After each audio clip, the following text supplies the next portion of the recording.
മഹാദേവൻ അവിടെ ഇങ്ങനെ ധ്യാനിച്ചിരിക്കുകയായിരുന്നു. അപ്പോൾ ഇദ്ദേഹത്തെ കണ്ടപ്പോൾ ഓടി വന്നങ്ങ് കെട്ടിപ്പിടിച്ചു മഹാദേവൻ. ഉടനെ ഇദ്ദേഹം പറഞ്ഞു, ഞാനൊരു ബ്രാഹ്മണനാണ്, നീ ഈ ശവക്കോട്ടയിൽ ചുടലഭസ്മം ധരിച്ചിരിക്കുന്ന ഒരാൾ, എന്നെ നീ അശുദ്ധമാക്കിയില്ലെന്ന് ചോദിച്ചപ്പോൾ മഹാദേവന് ദേഷ്യം വന്നു. ഉടനെ തൃശ്ശൂലെടുത്തിട്ട് ഭൃഗുമുനിയെ കുത്താൻ ഓടുക. മുജ്ജന്മം, പുനർജന്മം, ഈ ജന്മം, ഇത് മൂന്നും തമ്മിലുള്ള കണക്ഷൻ. ഈ ജന്മമാണ് നമുക്ക് പുനർജന്മം ഉണ്ടാക്കി തരുന്നത്. അതായത് നമ്മൾ ഓൾറെഡി ജനിച്ച വ്യക്തികളാണ്. ഒരുപാട് ജന്മം, 84 ദശലക്ഷം ജീവി വർഗങ്ങളായിട്ട് നമ്മൾ ജനിച്ചിട്ടുണ്ട്. ഈ ജന്മങ്ങളൊന്നും നമുക്ക് ഓർമ്മയില്ല അല്ലേ. കഴിഞ്ഞ ജന്മത്തിൽ നമ്മൾ ആരായിരുന്നു, എന്തായിരുന്നു. പക്ഷേ ഈശ്വരനറിയാം കഴിഞ്ഞ ജന്മത്തിൽ എന്തെല്ലാം കാണിച്ചു കൂട്ടി എന്നുള്ളത്. അത് ഈ ജന്മത്തിൽ നമ്മൾ അനുഭവിച്ച് തീരുന്നെ ചെയ്യും. ചില സന്ദർഭങ്ങളിൽ നമ്മൾ പ്രതീക്ഷിക്കാതെ ആരെങ്കിലും എന്തെങ്കിലും സഹായങ്ങളൊക്കെ ചെയ്യും. ശ്രദ്ധിച്ചിട്ടുണ്ടോ എന്ന് എനിക്കറിയില്ല. പക്ഷെ അത് ആ കഴിഞ്ഞ ജന്മത്തിൽ കിട്ടാതെ പോയതാണ്. അത് നേടിയെടുക്കാനും നമ്മൾ വാങ്ങിയത് തിരിച്ചു കൊടുക്കാനും ഒക്കെ ആയിട്ട് എല്ലാ കടബാധ്യതകളും തീർക്കാനാണ് ഈ ജന്മം എടുക്കുന്നത്. ഈ ജന്മത്തിൽ അതുകൊണ്ട് തന്നെ നമ്മൾ പരമാവധി തെറ്റുകൾ തിരുത്തണം. ഏറ്റവും വലിയ തെറ്റ് ഞാൻ പറഞ്ഞല്ലോ, നോൺ വെജാണ്. ഒരിക്കലും നമുക്ക് ഈശ്വരൻ നമ്മുടെ പക്ഷി മൃഗാദികളെ കൊന്നു തിന്നാൻ എവിടെയും പറഞ്ഞിട്ടില്ല. അപ്പോൾ ചില ആളുകൾ പറയും, ശ്രീരാമസ്വാമി വനവാസ കാലത്ത് മീൻ കഴിച്ചില്ലേ എന്ന് പറയും. അപ്പം അദ്ദേഹത്തിന് കഴിക്കുമെങ്കിൽ നമുക്ക് കഴിക്കാമെന്ന് പറയുമ്പോൾ നമ്മൾ ശ്രീരാമസ്വാമിയാണോ? അത്രയും പുണ്യം നമ്മളിലുണ്ടോ? ഒരിക്കലും ഇല്ല. സത്യയുഗ കാലത്ത് ദേവന്മാരും മനുഷ്യന്മാരും ഈക്വലായിരുന്നു, ഒരുപോലെയായിരുന്നു. പക്ഷേ മനുഷ്യൻ്റെ കയ്യിലിരിപ്പോണ്ട് ഓരോന്ന് ചെയ്ത് ചെയ്ത് ചെയ്ത് മനുഷ്യവർഗം താഴേക്ക് പോയി. അപ്പം നമ്മളുടെ മുകളിൽ ആരിയ്ക്കുന്നു? ദേവന്മാരിയ്ക്കുന്നു. അപ്പം നമ്മൾ ആരെ ആശ്രയിക്കുന്നു? ഓരോരോ ദേവന്മാരെ ആശ്രയിക്കുന്നു. ഈ ദേവൻ ആരെ ആശ്രയിക്കുന്നു? ഭഗവാൻ കൃഷ്ണനെ. അതുകൊണ്ടാണ് ഭഗവാൻ വിരാട് രൂപം കാണിച്ചത്. എന്നിലെല്ലാം ഉണ്ട്, സമസ്തവും എന്നിലാണ് എന്ന് ഭഗവാൻ കാണിച്ചു. യശോദാമയ്ക്ക് വാ തുറന്ന് കാണിച്ചിട്ട്, എൻ്റെ വായിൽ നോക്കൂ, ഈ ബ്രഹ്മാണ്ടം തന്നെ എൻ്റെ വായിലാണെന്ന് ഭഗവാൻ കാണിച്ചു. അപ്പോൾ നമുക്ക് ഭഗവാനെ ഡയറക്റ്റ് ആശ്രയിക്കാൻ സാധിക്കണം, മീഡിയേറ്റർ ഇല്ലാതെ. അങ്ങനെ ആശ്രയിക്കാൻ നമ്മൾ നല്ല കർമ്മങ്ങൾ ചെയ്യണം. നല്ല കർമ്മം ചെയ്താൽ പുനർജന്മമില്ല. അപ്പോൾ ഇപ്പോൾ ഇവിടെ ജനിച്ച എല്ലാ ജീവജാലങ്ങൾക്കും പുനർജന്മമാണിത്. നല്ല കർമ്മം ചെയ്താൽ നമുക്ക് ഭഗവാന്റെ ലോകത്തേക്ക് പോകാം. അതിന് നമ്മൾ പുറമെ കാണിച്ചത് കൊണ്ടായില്ല, അത്രയും പ്യൂരിഫൈ ചെയ്തിരിക്കണം. എന്തെങ്കിലും ആഗ്രഹങ്ങളുണ്ടോ എന്ന് ചോദിച്ചാൽ പൂർണ്ണ മനസ്സോടുകൂടി എനിക്ക് ഒറ്റ ആഗ്രഹവും ഇല്ല. എനിക്ക് ഭഗവാൻ വാടക വീടെങ്കിൽ അത് തന്നിട്ടുണ്ട്, ഞാൻ അതിൽ തൃപ്തയാണ്. എനിക്ക് ഭഗവാൻ ഇടാനൊരു 3-4 ഡ്രസ്സ് തന്നിട്ടുണ്ട്, എനിക്കത് മതി. ആരുടെയും കുറ്റവും ഞാൻ കാണുന്നില്ല, എല്ലാവരിലും ഞാൻ ഈശ്വരനെ കാണുന്നു. നമസ്തേ എന്ന് പറയുന്നതിൻ്റെ വാക്ക് പോലും ഇന്ന് ആളുകൾക്ക് അറിയില്ല അർത്ഥം. നിന്നിലുള്ള ദൈവത്തെ ഞാൻ നമസ്കരിക്കുന്നു എന്നാണ് പറയുന്നത്.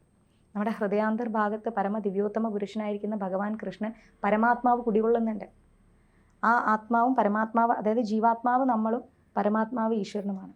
അത് രണ്ടും കൂടി സംയോജിച്ചാണ് പോകുന്നത്. അപ്പോഴാണ് നമുക്ക് ചില സമയങ്ങളിൽ എന്തെങ്കിലും ഒരു കാര്യം ചെയ്യാൻ തോന്നുമ്പോൾ അത് ചെയ്ത് അബദ്ധം വന്നാൽ നമ്മൾ പറയാറില്ലേ, എൻ്റെ മനസ്സിൽ ഇങ്ങനെ തോന്നിയിരുന്നു ചെയ്യണ്ട എന്ന്. അത് ഉള്ളിലുള്ള ഈശ്വരൻ ജീവാത്മാവ് നമ്മളെ ഓർമ്മപ്പെടുത്തുന്നതാണ്. പക്ഷേ ജീവാത്മാവ് ഒരു തെറ്റും ചെയ്യുന്നില്ല, ശരീരമാണ് തെറ്റ് ചെയ്യുന്നത്.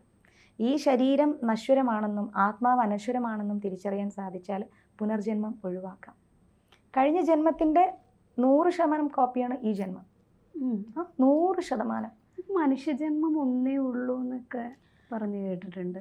7 തലമുറ സംസാരിക്കാം നമുക്ക്. 7 തലമുറകൾ. മനുഷ്യജന്മം എന്ന് പറയുന്നത് പവിത്രമായ ജന്മമാണ്. എത്രയോ കോടി ജന്മങ്ങൾ എടുത്തെടുത്ത് അവസാനം ഭഗവാനെ അറിയാൻ ചെയ്യുന്നൊരു കാരുണ്യമാണ് ഈ മനുഷ്യജന്മം. ആ ജന്മത്തിൽ നമ്മൾ ഭഗവാനെ തേടി മനസ്സിലാക്കി, നേരത്തെ പറഞ്ഞ പോലെ കൃത്യമായ ഉപവാസങ്ങളെടുത്ത് എന്താ പറയുക, ശ്രവണം, കീർത്തനം, സ്മരണം, പാദസേവനം എല്ലാം ചെയ്ത് നമ്മളെ പ്യൂരിഫൈ ചെയ്തിട്ട് ഒരാഗ്രഹങ്ങളും ഇല്ലാത്ത ഒരു നിസ്വാർത്ഥമായൊരു എന്താ പറയുക, ഒരു ഒന്നുമില്ലാത്ത ഒരു ജീവിതം നമ്മൾ ജീവിക്കുകയാണെങ്കിൽ ഈശ്വരൻ നമ്മളെ കൈവിടില്ല. സാക്ഷാൽ ഗുരുവായൂരപ്പൻ ഒരിക്കലും കൈവിടില്ല. നമുക്ക് ഈ ഭൂമിയിൽ നിന്ന് എന്ത് കൊണ്ടുപോകാനുണ്ട്? ഒന്നുമില്ല. നമ്മൾ ഇന്നിരിക്കുന്ന ഈ പ്ലേസിൻ്റെ ഓണർഷിപ്പ് എത്ര പേര് കൈമാറ്റം ചെയ്തതായിരിക്കാം. അപ്പോഴൊക്കെ അവർ എൻ്റെ എന്നും പറഞ്ഞുകൊണ്ട് നെഞ്ചിലേക്ക് ഇങ്ങനെ ചൂണ്ടി കാണിച്ചു. ഇന്നാ എൻ്റെ പറഞ്ഞു വെച്ചവരൊക്കെ എവിടെ? അറിയില്ല. എൻ്റേതെന്ന് പറയാൻ ഒന്നുമില്ല ഈ ഭൂമിയിൽ. ഈ ശരീരം പോലും ഇല്ല. ഞാൻ മരിച്ചു കിടക്കുമ്പോൾ എൻ്റെ ശരീരം ആരൊക്കെയോ വന്ന് പൊക്കിയെടുത്തുകൊണ്ട് കത്തിക്കും. നമുക്ക് പറയാൻ പറ്റില്ല. ആത്മലോപം സംഭവിച്ചാൽ, അത് ആത്മാവ് നഷ്ടപ്പെട്ടാൽ നമുക്കൊരു ഇതുമില്ല. അപ്പം അങ്ങനെയുള്ള ഈ ഒരു എൻ്റെ എന്ന് പറയുന്ന മനോഭാവത്തിൽ നിന്ന് പോലും നമ്മൾ മാറണം. പിന്നെ ഒരു കാര്യം കൂടെ ചോദിച്ചിട്ട്, സ്വർഗവും നരകമൊക്കെ ഉണ്ടാവും? തീർച്ചയായിട്ടും വിശ്വസിക്കുന്നുണ്ട്. പിന്നെ തീർച്ചയായിട്ടും 7 ലോകങ്ങളെക്കുറിച്ച് പറയുന്നുണ്ടല്ലോ നമ്മുടെ ശ്രീമദ് ഭാഗവതത്തിൽ തന്നെ കൃത്യമായി പറയുന്നുണ്ട്. സുതലം, വിതലം, തലാതലം, പാതാളം, രസാതലം, നാഗലോകം എല്ലാം പറയുന്നുണ്ട്. 7 ലോകങ്ങൾ മുകളിലോട്ടും പറയുന്നുണ്ട്. അതും കഴിഞ്ഞിട്ടാണ് എന്താ പറയുക, സത്യലോകം, ജനലോകം, തപലോകം, അങ്ങനെ 7 ലോകങ്ങൾ മുകളിലേക്കുണ്ട്. അതും കഴിഞ്ഞിട്ടാണ് നമ്മുടെ ബ്രഹ്മജ്യോതി, വിരജാനദി, വൈകുണ്ഠം, കൈലാസം ഇതെല്ലാം കഴിഞ്ഞിട്ടാണ് ഗോലോകം. അവിടെയാണ് കൃഷ്ണൻ ഇരിക്കുന്നത്.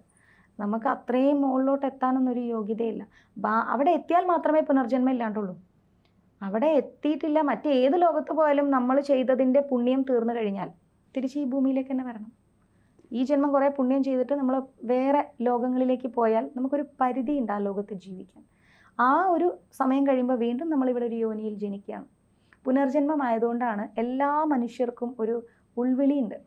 അതായത് നമ്മൾ ഏതെങ്കിലും ഒരു സ്ഥലം കാണുമ്പോൾ പറയും, ഇത് ഞാൻ എവിടെയോ കണ്ടിട്ടുണ്ട്, നമ്മൾ ഇതുപോലെ എപ്പോഴോ ഇരുന്നിട്ടുണ്ട്. അത് നമ്മുടെ 6th സെൻസിൽ പതിഞ്ഞു കിടക്കുന്ന കാര്യമാണ്. ചിലരോട് നമുക്കൊരു പ്രത്യേക അടുപ്പം തോന്നും.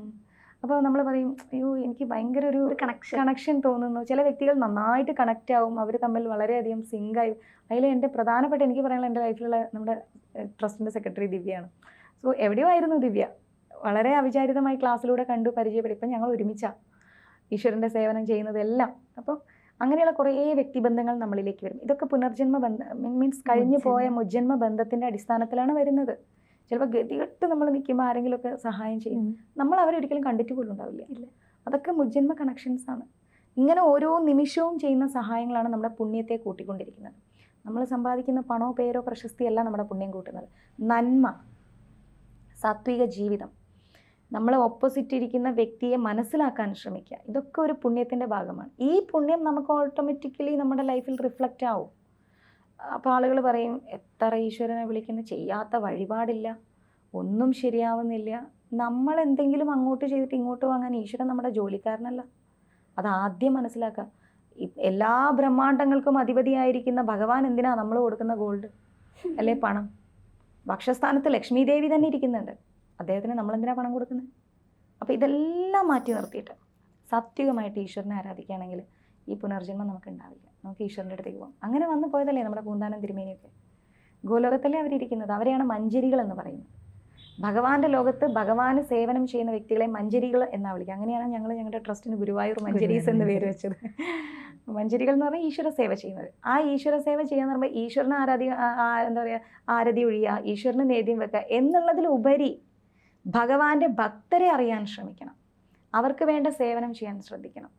റോട്ടിൽ കിടക്കുന്ന വ്യക്തികൾ കഴിഞ്ഞ ജന്മത്തിലെ കോടീശ്വരന്മാരായിരിക്കാം, അങ്ങനെ പല പല പൊസിഷനിൽ ഇരുന്നവരായിരിക്കാം. അവരുടെ പുനർജന്മമാണ്. കാരണം ഉണ്ടായപ്പോൾ അവരാർക്കും കൊടുത്തില്ല, ദാനം ചെയ്തില്ല, അവർ പലരെയും വേദനിപ്പിച്ചു.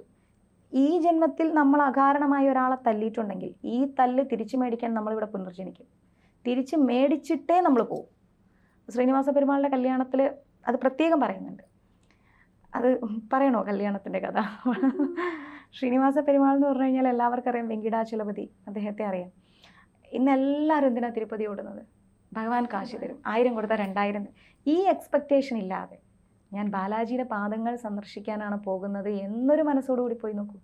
കാരണം ഭൃഗുമുനി ഒരിക്കൽ ഈ ത്രിമൂർത്തികളിൽ ആരാണ് വലുത് എന്ന് കുറച്ച് പൊസിഷനിൽ നിൽക്കുന്നത് ആരാണെന്ന് അറിയാൻ വേണ്ടി ദേവന്മാരും നാരദ മഹർഷി എല്ലാം കൂടെ ഒരു ടെസ്റ്റ് ചെയ്യാൻ തീരുമാനിച്ചു. അങ്ങനെ ആരിത് അന്വേഷിക്കാൻ പോകുന്നു ആലോചിച്ചപ്പം ഭൃഗുമുനിയാണ് അവർ ഫിക്സ് ചെയ്യുന്നത്. അദ്ദേഹം ആദ്യം പോയത് ബ്രഹ്മദേവൻ്റെ ലോകത്തേക്കാണ്. ചെന്ന് നേരെ ബ്രഹ്മദേവൻ്റെ അടുത്ത് കാലും കയറ്റി അങ്ങിരുന്നു. ഒരു അഹങ്കാര ഭാവം തന്നെ. അപ്പോൾ ബ്രഹ്മദേവൻ്റെ മുഖം ഒന്ന് മാറി.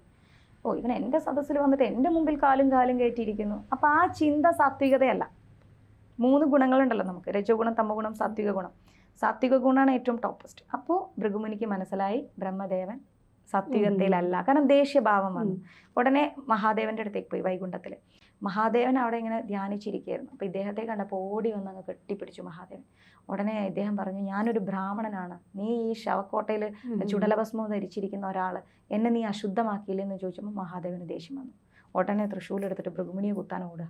അപ്പോൾ പാർവതി ദേവി വന്നിട്ട്, അയ്യോ ചെയ്യരുത്, അത് ബ്രാഹ്മണനാണ്, ബ്രാഹ്മണ ശാപം തരും. അപ്പോൾ അവിടെയും എന്തായി, ഒരു ദേഷ്യം വന്നു. എന്ന് കരുതി മഹാദേവൻ ചെറുതാണെന്നല്ല ഞാൻ പറയുന്നത്, ചില കാര്യങ്ങളുടെ ഇത് പറഞ്ഞതാണ്. അങ്ങനെ പറഞ്ഞപ്പം അതുകൊണ്ട് വിഷ്ണുവാണ് ഏറ്റവും ടോപ്പസ്റ്റ് എന്ന് നമ്മൾ പറയുന്നില്ല. ഭൃഗുമുനി നേരെ പോകുന്ന വൈകുണ്ഠത്തിലാണ്. അവിടെ ചെന്നപ്പം ഭഗവാൻ യോഗനിദ്രയിലാണ്, ലക്ഷ്മി ദേവി കാലൊക്കെ അമർത്തിക്കൊണ്ടിരിക്കുന്നു. ചെന്ന് നേരെ ഭൃഗുമുനി ഭഗവാന്റെ വക്ഷസ്ഥാനത്തൊരു ചവിട്ടങ്ങ് കൊടുത്തു. കാരണം അദ്ദേഹം കാണുന്നില്ല ഭൃഗുമുനി വന്നത്. ഉടനെ ഭഗവാൻ എഴുന്നേറ്റിട്ട് പറഞ്ഞു, പ്രഭു അടിയനോട് ക്ഷമിക്കൂ, എൻ്റെ ഈ കല്ല് പോലത്തെ ഹൃദയത്തിൽ പാദം, അങ്ങയുടെ താമരപ്പൂവിൻ്റെ ഇതൾ പോലെ മൃദുലമായ പാദം തട്ടി അങ്ങേക്ക് വേദനിച്ചോ എന്ന് ചോദിച്ചു. നോർമൽ ആൾക്കാർ എന്താ ചെയ്യുക, എൻ്റെ വീട്ടിൽ കയറി വന്ന് എന്നെ തല്ലിയോന്ന് വെച്ച് തിരിച്ച് 10 അങ്ങോട്ട് കൊടുക്കും. പക്ഷെ ഭഗവാൻ അതല്ല ചെയ്തത്, സാത്വികതയിൽ അത് ഇടപെടുത്തി. പക്ഷെ അവിടെ ലക്ഷ്മി ദേവി ഒരു ബഹളം ഉണ്ടാക്കി. അവനോട് മാപ്പ് കൊടുക്കരുത്, എൻ്റെ ഭർത്താവിനെ തല്ലിയവനാ ചവിട്ടിയവനാന്നും പറഞ്ഞുകൊണ്ട്. അപ്പോഴും ഭഗവാൻ പറഞ്ഞു കൊടുക്കുന്നുണ്ട്, ലക്ഷ്മി അത് പാടില്ല, അദ്ദേഹം ബ്രാഹ്മണനാണ്, അദ്ദേഹം നമ്മുടെ ഇവിടെ വന്നാണ്, അതിഥിയാണ്, അതിഥി ദേവോ ഭവ, നമ്മുടെ തെറ്റാണെന്നൊക്കെ പറഞ്ഞു.